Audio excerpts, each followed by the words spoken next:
Sa ngala ng Ama at ng Anak at ng Espiritu Santo, Amen. sumaini po ang Panginoon. At sumayo Mga rin. kapatid, aminin po natin ang ating mga kasala at mga pagkukulang upang tayo po ay maging karapat dapat na gumanap sa banal na pagdiriwang na ito.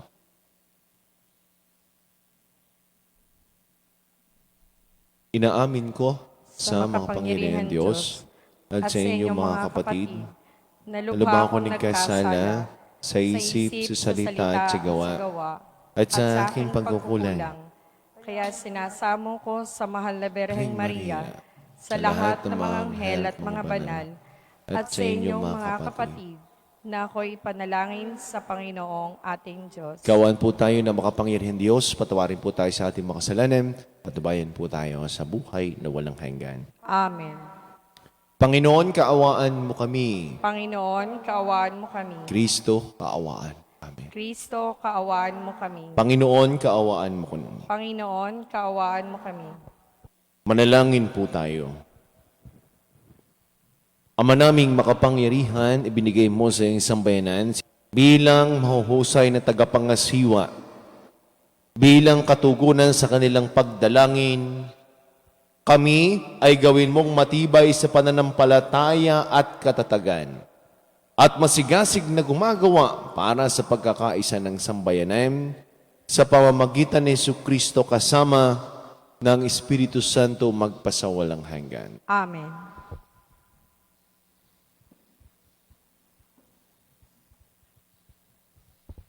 Pagbasa mula sa unang sulat ni Apostol San Pablo sa mga taga-Korinto. Mga kapatid, kung ipinangangaral naming si Kristo ay muling nabuhay, ano't sinasabi ng ilan sa inyo na hindi bubuhayin muli ang mga patay?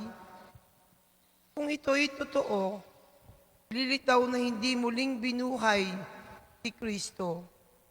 At kung si Kristo ay hindi muling binuhay, walang kabuluhan ang aming pangangaral at walang katuturan ang inyong pananampalataya. Kung magkagayon, lilitaw na kami bulang saksi ng Diyos, sapagkat pinatotohanan namin na muling binuhay ng Diyos si Kristo, ngunit lilitaw na hindi ito totoo kung talagang di bubuhayin muli ang mga patay. Kung hindi bubuhayin muli ang mga patay, hindi rin binuhay ni si Kristo. At kung hindi muling binuhay si Kristo, kayo'y hindi pa nahahango sa inyong mga kasalanan at walang katuturan ang inyong pananampalataya. Hindi lamang iyan, lilitaw pa ang lahat na namatay na nananalig kay Kristo ay napahamak. Kung ang pag-asa natin kay Kristo ay para sa buhay na ito, tayo na ang pinakawaawa sa lahat ng tao. Ngunit ang totoo, si Kristo ay muling binuhay bilang katibayan na muling bubuhayin ang mga patay. Ang salita ng Diyos. Salamat sa Diyos. Salmong tugunan. Paggising ko, Panginoong Poong Sinta, sa piling mo'y magsasaya. Paggising ko poong sinta, sa piling mo'y magsasaya. Tingin mo, Panginoon, ang tapat kong panawagan. Poon ako'y dinggin mo sa daing ko na tulungan. Pagkat ako'y taong tapat, di nandaya kailanman. Kaya ako'y sumasamong, dalangin ko ay pakinggan. Paggising ko poong sinta, sa piling mo'y magsasaya. Ang daing ko, Panginoon, ay lagi mong dinirinig, kaya ako'y dumudulog at sa iyo'y humihibig. Sa amin ay ipadama yung banal na mong pag-ibig. Sa piling mo, ligtas kami sa kamay ng malulupit. Paggising ko poong sinta, sa piling mo'y magsasaya. Kung paano sa mata mo'y lubos ang iyong pag-iingat, gayon ako ingatan mo sa lilim ng iyong pakpak. Yamang ako ay matuwid ang mukha mo'y mamamalas. Kapag ako ay nagising, sa piling mo'y magagalak. Pagising ko po ang sinta, sa piling mo'y magsasaya.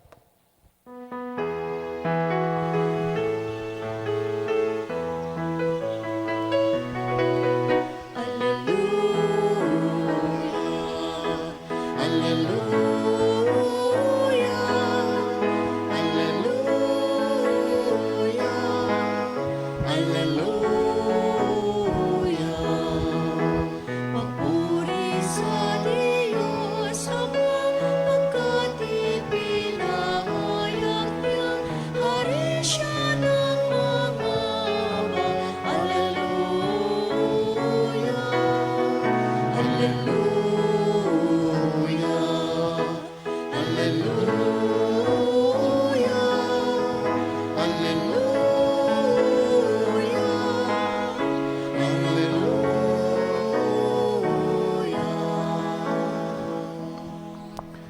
Sumaini po ang Panginoon. At sumayo rin. Ang mabuting balita ng Panginoon ayon kay San Lucas. Papuri sa iyo, Panginoon.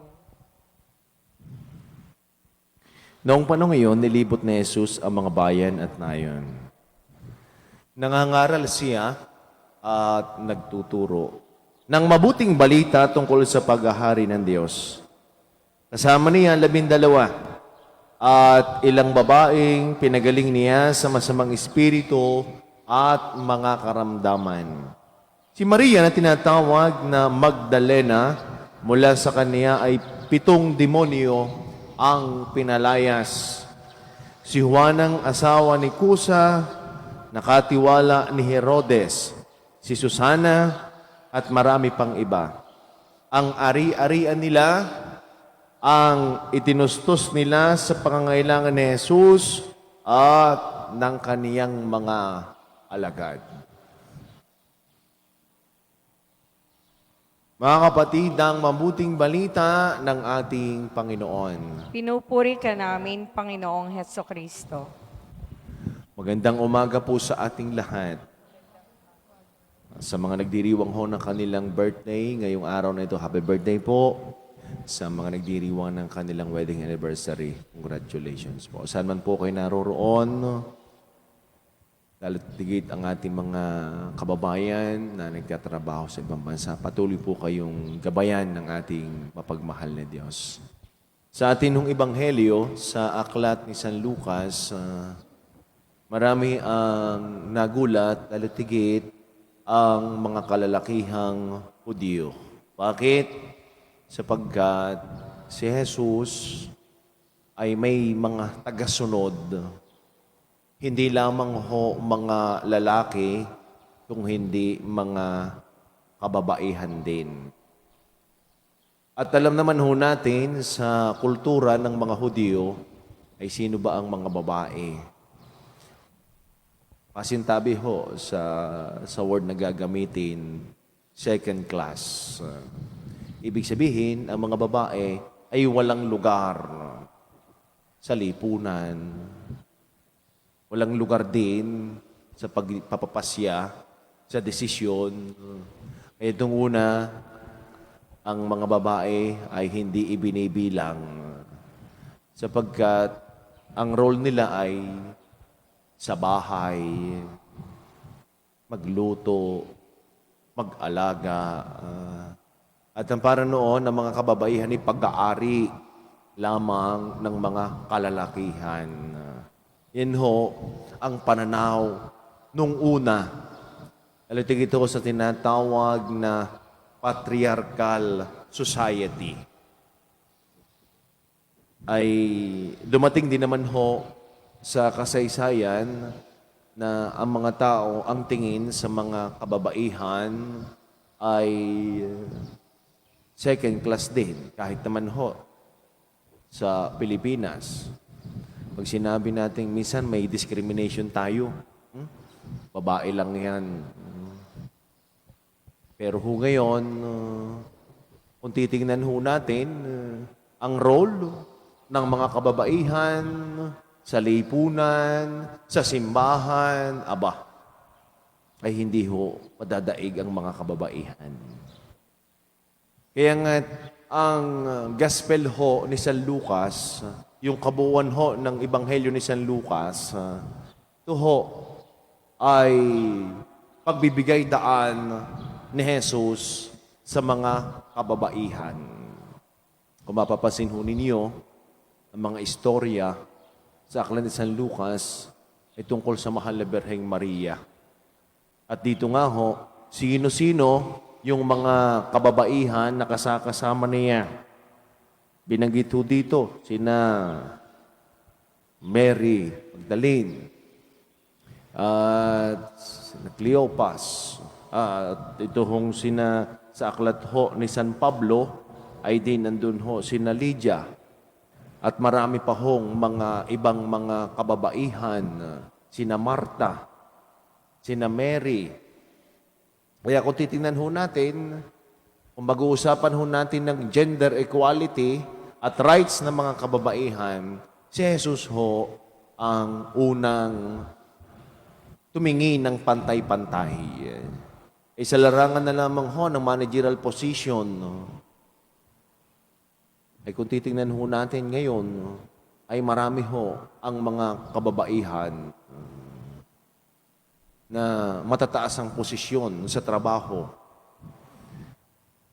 Ay kung titingnan ho natin ang larangan ng politika, ay marami na hong mga kababaihan ang naglilingkod sa bayan. Sa US nga ho, dati naman ay hindi nakakaboto ang mga babae. It was only in 1920s, kung hindi ako nagkakamali, na mga babae nagkaroon ng karapatan na makaboto. Ay sa ibang bansa, may mga prime minister na mga babae. Sa US na lamang, vice president ay babae. Sa Pilipinas na lamang, ating vice president ay babae. May mga senador, senadora, mga babae. May mga gobernur na mga babae. May mayor, mga babae. Mga konsihala, mga babae. Kita ho ninyo. Ang halos nagagawa ng mga kalalakihin, nagagawa na ng mga kababaihan. Iba na ho ang pagtingin sa mga kababaihan. Ano nga ho ang sabi sa kasabihan? Ay behind the success of a man is a woman. Sa simbahan na lamang, mga naglilingkod. Mas marami ang kababaihan sa totoo lamang. Ngayon na lamang, kanina binibilang ko, mas marami ang mga babaeng nasimba kaysa sa mga lalaki. Ay halos kalahati ho eh. Paano naman father, patay ng asawa, kaya lang namang isama pati sa simbahan, hindi na makakasama. Ibig ko sabihin, napakarami ho talaga ng mga kababaihan na involved. Saan? Sa gawain, di lamang sa panlipunan kung hindi sa kabuuan, lalo tigit ho sa ating simbahan. Kaya nga, mag-iismulin ho natin ang tingin sa mga kababaihan. Lalo yung pang-aabuso sa mga kabaihan, hindi porket sila'y mahihina in the sense of physical. Mas malakas ho talaga ang lalaki at hindi ho natin kaya baguhin yan. Pero ngayon, sa larangan, may mga polis na mga kababaihan, may mga nurse, doctors na mga babae, kahit sa militar, maraming mga kababaihan. Nagdiriwa nga ho tayo ng buwan ng kababaihan Pag buwan ho ng Marso, pagbibigay pugay sa mga kababaihan. Ngayon nga din ho, ay karamihan sa mga may trabaho ay mga babae. At ang mga lalaki ay walang trabaho. Natag iniisip ay, kinamay mag-aasawa din laang, ay huwag ka na mag-aral. At ikaw din laang naman maglilinis ka nila ng bahay. Ngayon, hindi na ho ang pananaw. Ay ganon. Ay ngayon, ay mga asawang lalaki na nga naglalaba. At ang nabili yata na washing machine ay panlalaki. O siya na rin nagluluto. Magawaing dating, sinasabi natin gawaing pang babae, lalaki na ang gumagawa. At ang gawaing panlalaki ay babae na ang gumagawa.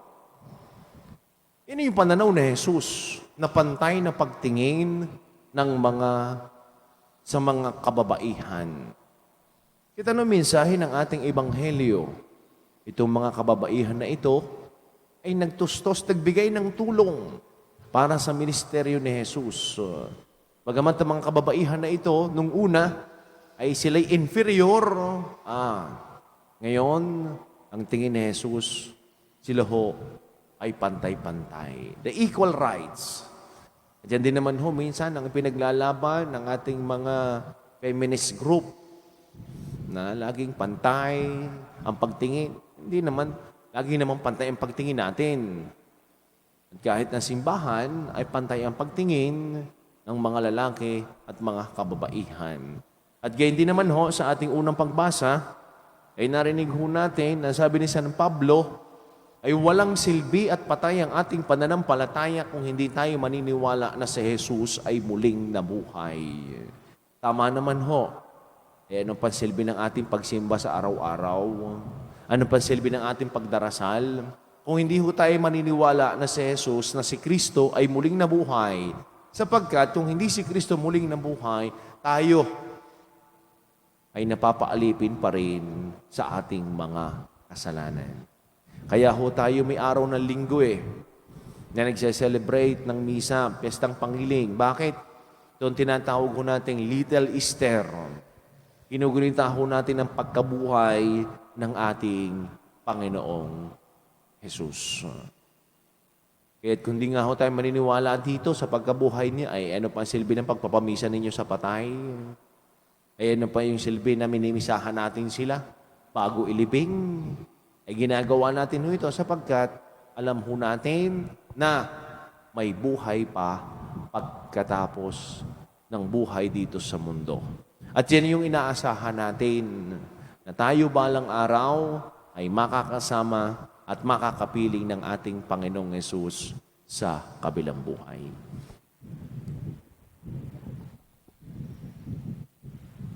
Puno ng pag-asa at pananalig, manalangin tayo sa Diyos Ama na nananabik na madama nating higit ang Kanyang presensya. Ang ating itutugon, gamitin mo kami sa iyong gawain, O Panginoon. Gamitin mo kami sa iyong gawain, O Panginoon.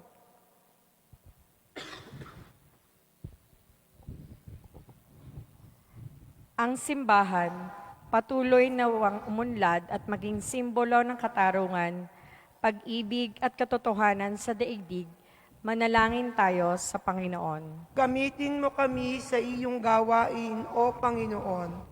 Bilang isang komunidad, naway huwag nating ipagwawalang bahala ang ating buhay pananampalataya, bagkus hanapin ang Diyos maging sa mga paghihirap at pagsubok, manalangin tayo sa Panginoon. Gamitin mo kami sa iyong gawain, O Panginoon.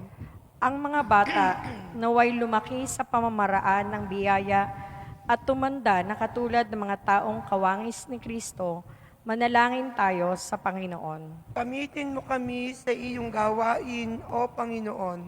Ang mga may sakit, naway mapalakas sa pananampalataya sa pamamagitan ng kanilang pag-uugnay ng kanilang pagdurusa sa mga pagdurusa ni Kristo, manalangin tayo sa Panginoon. Gamitin mo kami sa iyong gawain, O Panginoon. Ang ating mga mahal na yumao, naway magtamasa ng bunga ng kapayapaan, kaligayahan at kasiyahan sa kaharian ng Diyos, manalangin tayo sa Panginoon. Gamitin mo kami sa iyong gawain, O Panginoon.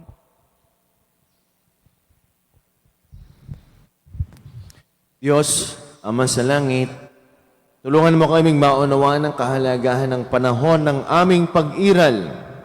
Buksan mo ang aming mga puso upang magbunga kami lagi ng kabutihan. Hinihiling po namin ito sa ngalan ni Jesucristo na aming Panginoon. Amen.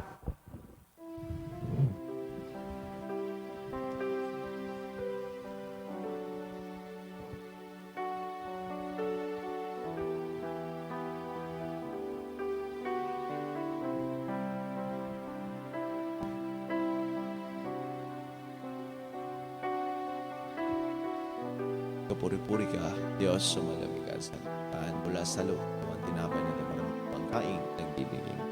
Kapuri-puri ang pong may kapal, ngayon at kailanman.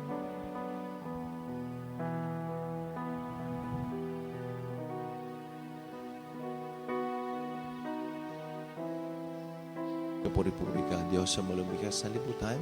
Sa ipo kagandahan loob na itong aming anay. Mula sa katas ng ubas sa mga pag-aalak na ito para mag-inuming, nagbibigay ng iyong espiritu. Kapuri-puri ang pong may kapal, ngayon at magpakailanman.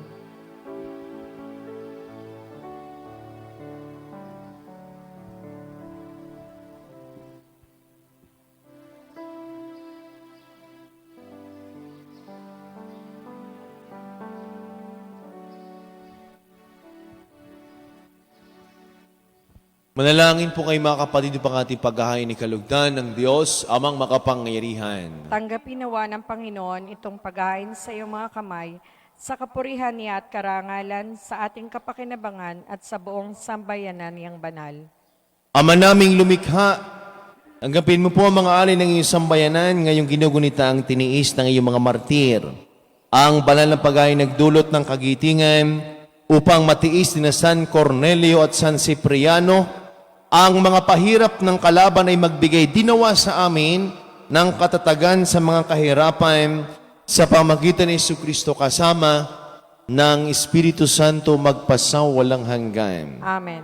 Sumainyo ang Panginoon. At sumayo rin. Itaas sa Diyos ang inyong mga puso at diwa. Itinaas na namin sa Panginoon. Pasalamatan natin ang ating Panginoon Diyos. Marapat na siya'y pasalamatan. Ama naming makapangyarihan, tuningang marapat na ikaw ay aming pasalamatan.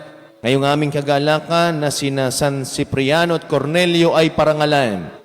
Sila'y kapanalig naming may paninindigan na ikaw ay pahayag kahit sila ay mamatay. Sabagat minarapat mong kanilang matularan ng iyong anak na naghay ng sariling buhay. Tulad ng naganap sa iyong anak, ang dugo ng mga martir ay dumanak, hindi dahil sa katatagang likas, kundi dahil sa iyong bigay na lakas. Kaya, kaysa ng mga anghel na nagsisiawit ng papuris na walang umpay sa kalangitan, kami ay nagbubunyi sa iyong kadakilaan. Santo, Santo, Santong Panginoon Diyos ng mga hukbo, napupuno ang langit at lupa ng kadakilaan mo, o sana sa kaitaasan.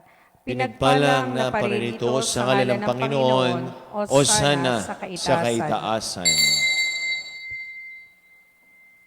Ama naming banal, ikaw pong bukal ng tanang kabanalan, kaya't sa pamagitan ng iyong Espiritu, ngayon pong banal ang mga kalob na ito upang para sa amin ay maging katawan at tugon ng aming Panginoong Jesucristo. Bago niya, pinagtiis ang kusang loob na maging handog, hinawa kanya ang tinapay. Pinasalamatan kaniya. Naghati-hati niya, niniabot sa kanyang mga alagad at sinabi, tanggapin ninyong lahat ito at kanin ito ang aking katawan na ihahandog para sa inyo.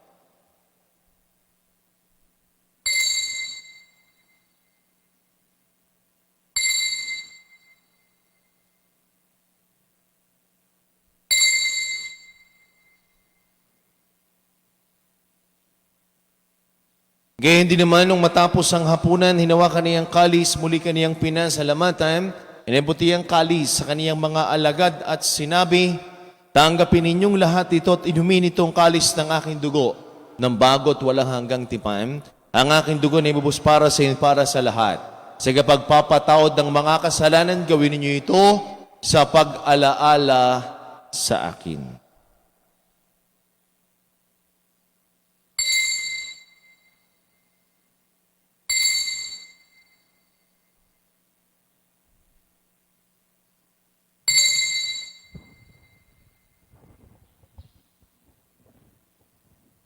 Ang misteryo ng ating pananampalataya. Si Kristo'y namatay, si Kristo'y nabuhay, si Kristo'y babalik sa wakas ng panahon. Ama, ginagawa namin ngayon ang pag-alaala sa pagkamatay at muling pagkabuhay ng iyong anak. Kaya tiniyalay po namin sa iyo ang tinapay na nagbibigay buhay at ang kalis na nagkakaloob ng kaligtasan. Kami po ay nagpapasalamat dahil kami yung minarapat na tumayo sa harap mo para maglingkod sa iyo. Sinasamo po namin kami magkakasalo-salo sa katawan at tugong ni Kristo mabuklod sa pagkakaisa sa pamagitan ng Espiritu Santo. Ama, lingapin mo yung simbahang laganap sa buong daigdig. Puspusin mo kami sa iyong pag-ibig. Kaysa ni Francisco na aming Santo Papa at ni Gilbert na aming Arsobispot ng lahat ng mga kaparian. Alalahanin mo rin po ang mga kapatid naming nahimlay na. Nang may pag-asang sila'y muling mabubuhay, gayon din ang lahat ng mga pumanaw, kaawaan mo po sila patuloyin sa iyong kaliwanagan, kaawaan mo at pagindapating kaming lahat, na makasalo sa iyong buhay na walang wakas, kaysa ng mahal na Birheng Maria na ina ng Diyos ni Pong San Jose na atin din patron. Kaysa ng lahat ng mga apostol, San Cipriano, Cornelio at ng lahat ng mga banal, na namuhay din sa daigdig ng kalugod-lugod sa iyo. May pagdiwang nawa po namin ang pagpupuri sa kararangal mo sa pamamagitan ng iyong anak na aming Panginoong Heso Kristo.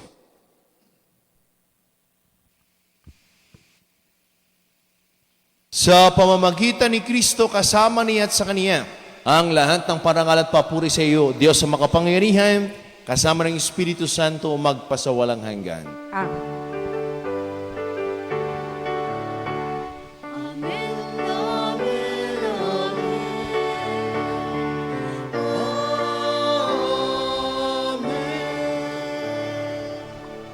Sama-sama po nating awitin na may kababaan ng loob at lakas ng loob ang panalangin tinuro sa atin ng ating Panginoong Jesucristo.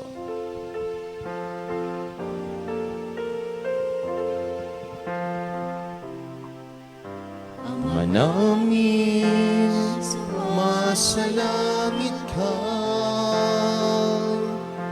sambahin ang ngalan mo, mapasa amin ang kaharian mo. Sundin ang loob mo dito sa lupa para ng sa langit. Bigyan mo kami ngayon ang aming kakanin sa araw-araw at patawarin mo kami sa aming mga sala para ng pagpapatawad namin sa nagkakasala sa amin at huwag mo kami ipahintulot sa tukso at iadya mo kami sa lahat ng masama. Iniling po namin kami iadya sa lahat ng masama, pagkalooban po ng kapayapaan, araw-araw iligtas sa kasalanan at ilayo sa lahat ng kapahamakan.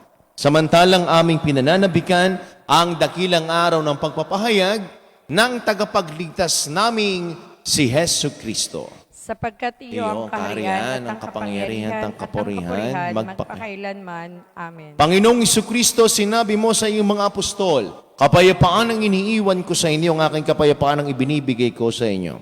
Tungayin mo ang aming pananampalataya at huwag aming mga pagkakasala, pagkaloob po kami ng kapayapaan at pagkakaisa ayos yung kalooban, kasama ng Espiritu Santo magpasawalang hanggan. Amen. Ang kapayapaan po ng Panginoon ay lagi ng sumainyo. At sumayuri. Bigyan po kayo ng kapayapaan sa bawat isa. Peace be with you po. Kordero ng Diyos na nag-aalis ng mga kasalanan ng sanlibutan, maawa ka sa amin. Kordero ng Diyos na nag-aalis ng mga kasalanan ng sanlibutan, maawa ka sa amin. Kordero ng Diyos na nag-aalis ng mga kasalanan ng sanlibutan, ipagkaloob mo sa amin ang kapayapaan.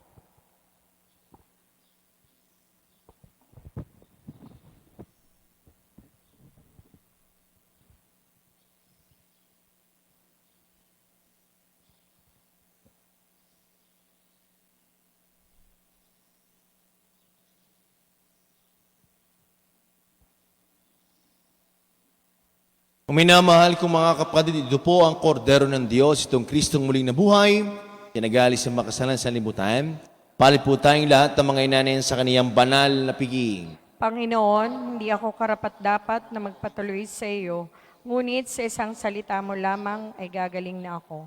Ang katawan ni Kristo. Amen.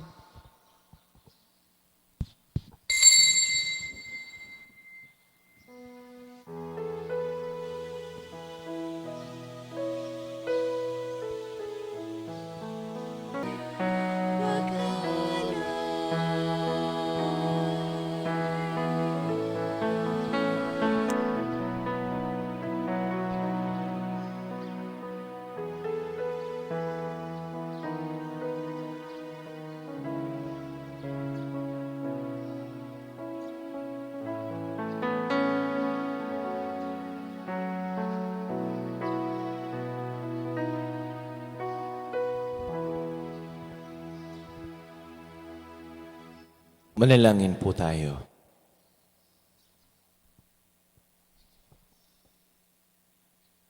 Ama naming lumikha at mapagmahal, ngayong amin nang napagsaluhan ang haing nagbibigay buhay, inihiling po namin kaming pinag-aharian ng Espiritu ng kagitingan ay maging mga saksi sa katotohanan ng mabuting balita ayon sa halimbawang pinakita ni na San Cornelio at San Cipriano sa pamagitan ni Jesucristo kasama ng Espiritu Santo magpasawalang hanggan. Amen. Sumaini po ang Panginoon. At sumayo rin. Pagpalain po kayo, ingatan, subaybayan, lingapin ng ating mapagpalang Diyos sa ngalan ng Ama at ng Anak at ng Espiritu Santo. Amen. Ang misa po'y naialay na. Taglayin po ninyo ang pag-ibig ng Diyos. Salamat sa Diyos. Magandang umaga po sa ating lahat.